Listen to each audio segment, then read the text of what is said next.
صدر Alkhidmat Foundation professor doctor Hafeez ur-Rehman سے ملے. کانفرنس روم میں آئے.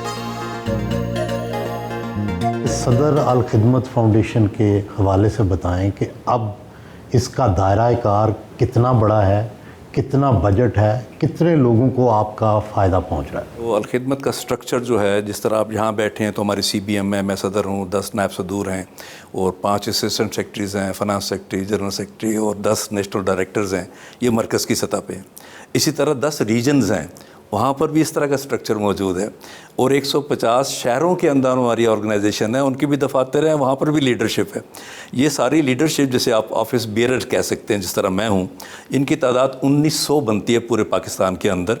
اور یہ سارے والنٹیئر ہیں, 100% ان میں سے کوئی بھی تنخواہ نہیں لیتا. سالانہ آپ کا بجٹ کتنا ہے؟ پچھلے سال کا آپ لے لیں 23.5 ارب روپے تھا. کن کن شعبوں کو امداد دی گئی؟ اس میں ہمارے شعبے جو ٹاپ سے آپ شروع کرتے ہیں تو ڈیزاسٹر مینجمنٹ ہے, جو ہمارا کوئی بھی ہنگامی صورتحال آ جاتی ہے, سیلاب ہے, زلزلہ ہے, یا فلسطین کا مسئلہ ہے, وہ ایک شعبہ یہ ہے. اس کو علیحدہ سے پورا ایک نائب صدر دیکھتا ہے اس کو. اس کے بعد آپ کا صحت کا ہے, پھر آرفن کیئر پروگرام ہے, تعلیم کا ہے, صاف پانی کا ہے, پھر کمیونٹی سروسز کا ہے. کیا یہاں پہ جتنے لوگ ہیں ان کا پس منظر تو جماعت اسلامی ہوگا؟ جماعت اسلامی کے ساتھ کوئی تنظیمی تعلق بھی ہے الخدمت فاؤنڈیشن کا؟ جی, اس طرح سے تعلق ہے کہ جماعت اسلامی نے اس کو بنایا اور بنا کے اس کو انڈیپینڈنٹ کر دیا. شعبہ خدمت خلق ہوتا تھا جی, اس کو انہوں نے کہا جی اب یہ شعبہ نہیں ہوگا بلکہ آپ ایک انڈیپینڈنٹ آرگنائزیشن ہے, جس کو ٹرسٹ کیا گیا, ہم لوگوں پہ بنایا گیا ہے اس کو, اور ان کے حوالے کر دیا گیا. اور یہ وقت کا تقاضا تھا. لیکن کیا گائیڈنس کوئی ملتی ہے جماعت اسلامی؟ ظاہر ہے کہ ہم خود جماعت اسلامی ہیں تو گائیڈنس تو پھر ہے, وہ تو کوئی ایشو نہیں ہے, گائیڈنس تو ملتی ہے. لیکن یہ کہ ایسے ادارہ, یہ انڈیپینڈنٹ ادارہ کام کرے. جو بیرون ملک آپ خاص کر غزہ, فلسطین میں آپ جو امداد بھیجتے ہیں, اس میں کتنی مشکلات ہیں اور اب تک کتنی آپ سروس دے چکے ہیں وہاں؟ دیکھیں, اگر صرف غزہ کو لے لیں تو اس کی مشکلات تو بہت زیادہ تھیں.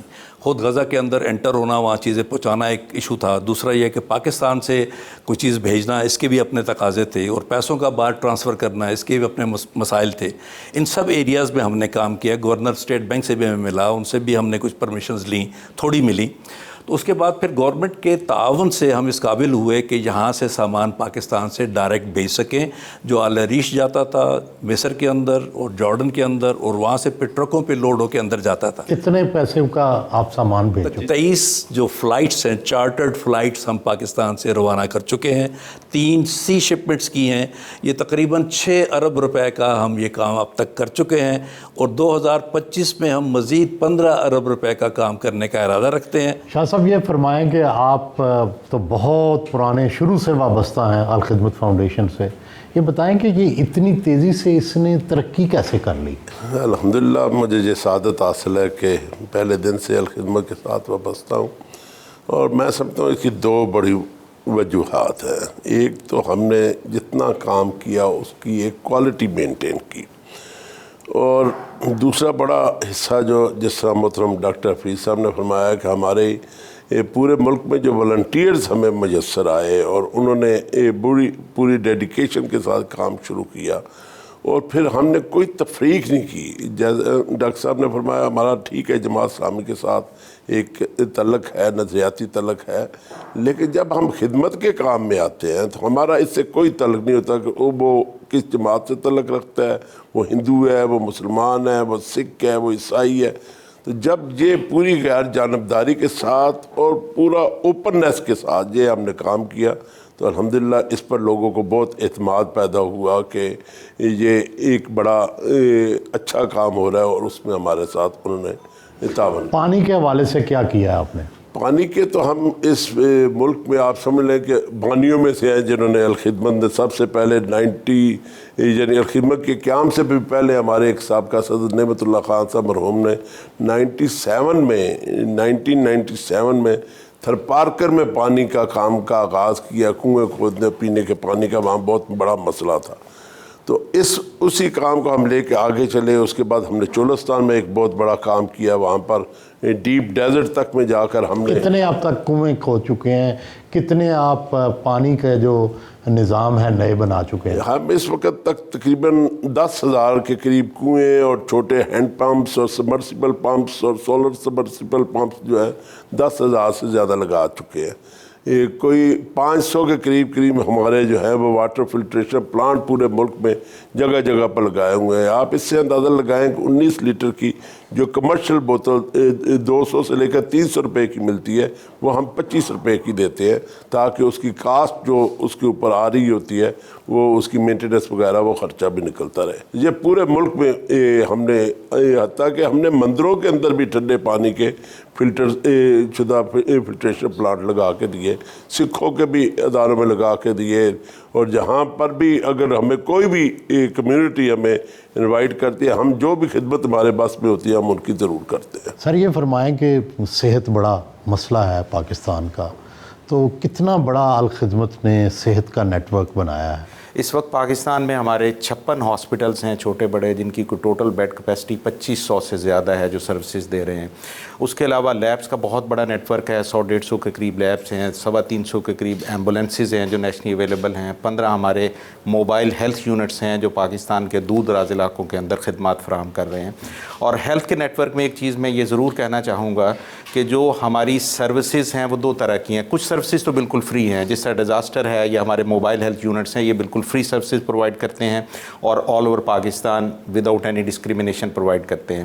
کتنے پیشنٹس آپ روزانہ یا ماہانہ سالانہ لاسٹ ایئر کا جو ہمارا تھا وہ کوئی 10 ملین پیشنٹس ہیں جو ہمارے نیشنل سیٹ اپ کے اندر کے دیکھے گئے ہیں. 1 کروڑ. ہاں جی. کتنے ڈاکٹرز ہیں جو آپ کے نیٹ ورک میں کام کرتے ہیں؟ اس نیٹ ورک میں جو کنسلٹنٹس ہیں وہ کچھ 550 پلس ہیں. میڈیکل آفیسر میرا خیال ہے کوئی 1500-1700 کے قریب ہوں گے کم از کم, لیکن جو ٹوٹل جو human resource allied health care اور کے ملا کے بنے گی کوئی 3-3.5 ہزار کا سٹاف ہے جو ہماری یہ سروسز پرووائڈ کرتا ہے. ٹوٹل آپ کا سالانہ بجٹ پھر کتنا بنتا ہے جو الخدمت خرچ کرتی ہے؟ جی الخدمت خرچ کرتی ہے. نیچرلی لاسٹ ایئر کا کوئی 9.5 بلین کا تھا جو صرف پاکستان کے اندر ہیلتھ کے کینوس میں یوز ہوا. پچھلے کوئی 8-10 مہینوں سے پاکستان میں 200 سے زیادہ فلسطین کے 4th year final year last years کے بچے ہیں جو مختلف یونیورسٹیوں سے آئے ہیں, اور الحمدللہ ان میں سے ایک پہلا بیچ جو ہے وہ پچھلے مہینے اس نے اپنی گریجویشن کمپلیٹ بھی کی ہے. ان کی ساری آنا بورڈنگ لاجک بڑی حد تک اور اس کی ساری کمیونیکیشن فیسیلیٹیشن یہ پاکستان کی یونیورسٹیوں کے ساتھ اور پھر وہاں کی یونیورسٹیوں کے ساتھ یہ الخدمت کے ہمارے سارے سیٹ اپ کے تھرو ہوئی ہے. اس وقت بھی میرا خیال ہے ٹوٹل کو 200 کے قریب فلسطینی بچے اور بچیاں ہیں جو میڈیکل کی تعلیم اپنی کمپلیٹ کرنے کے مراحل میں ہیں. غزہ کی یہ 2 یونیورسٹیوں کے بچے ہیں اور پاکستان کی یونیورسٹیوں میں اس وقت تعلیم حاصل کر رہے ہیں. یہ سارا کچھ الخدمت نے کیا ہے؟ اس میں ملٹیپل اور آرگنائزیشن بھی انگیج ہوئی ہیں, لیکن پاکستان کے اندر جتنی بھی کمیونیکیشن کوآرڈینیشن ایون اسلام آباد میں ان کی بورڈنگ لاجنگ وہ ساری کی ساری الخدمت نے اس کو مینیج کیا. مرزا صاحب یہ فرمائیں کہ عام طور پر جو ہمارے رفاہی ادارے ہوتے ہیں ان کے اندر شفافیت کا مسئلہ ہوتا ہے. لوگ کئی اعتراض کرتے ہیں. جماعت اسلامی کی ساکھ تو بڑی اچھی ہے, لیکن آپ شفافیت کو کیسے یقینی بناتے ہیں؟ بیسیکلی این پی اوز کا جو سیکٹر ہے یہ اسپیشلائز سیکٹر ہوتا ہے, اور اس میں ایک ادارہ گورنمنٹ کی طرف سے پی سی پی ہے جو باقاعدہ اس کا تھارو آڈٹ کرتا ہے. اس کے مختلف ایریاز ہیں جس میں ٹرانسپیرنسی بھی ہے, اس میں اکاؤنٹیبلٹی بھی ہے, اس میں کوالٹی آف سروس بھی ہے, اس میں کارپوریٹ گورننس بھی ہے. یہ سارے پیرامیٹرز ہیں اس کے, اور الحمدللہ ہم ٹاپ پہ ہیں. 100% نمبر بھی ہم نے لیے ہیں فائنینشیل مینجمنٹ خاص طور پہ. اس کے جو اکاؤنٹس ہیں وہ سارے آن لائن ریئل ٹائم پہ ہم اس کو اب مینیج کر رہے ہیں, اور یہ ایک اعلیٰ کوالٹی یعنی QCR ریٹڈ کمپنی سے ہم آڈٹ کرواتے ہیں. اور ہمارا ایک انٹرنل میکانزم اتنا مضبوط ہے کہ چیزیں بڑی امپروو ہو جاتی ہیں سیٹلمنٹ کے دوران.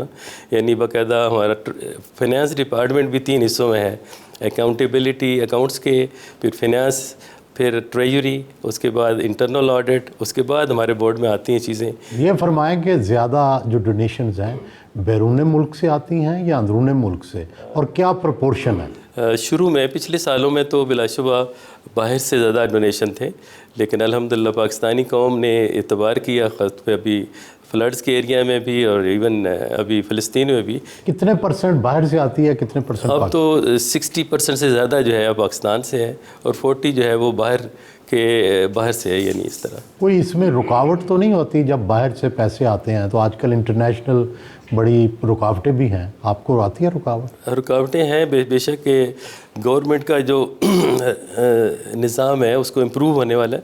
ہم کوشش بھی کر رہے ہیں کہ فنانس منسٹری سے بات کریں کہ یہ ڈونیشن جو ہے وہ ان کے تھرو روٹ ہو جائیں تو آسانی ہے. لیکن گورنمنٹ نے بھی بہرحال اپنی سسٹم ایسا بنایا ہے کہ اس میں سہولت ہے ہمیں کہ اس کے اکنامک افیئر ڈوین ہے اس کو سرٹیفائی کرتی ہے باقاعدہ میں فورن ڈونیشن جتنے ہیں پروجیکٹ بیس اس کو اپروو کرتی آج ہے. تک سب سے زیادہ بڑی ڈونیشن کتنی ملی؟ 25-30 کروڑ کی تو آتی رہی ہے، لیکن ابھی پنڈی میں ایک پروجیکٹ ایک بندے نے، ایک واحد بندے نے 2.25 ارب روپے کا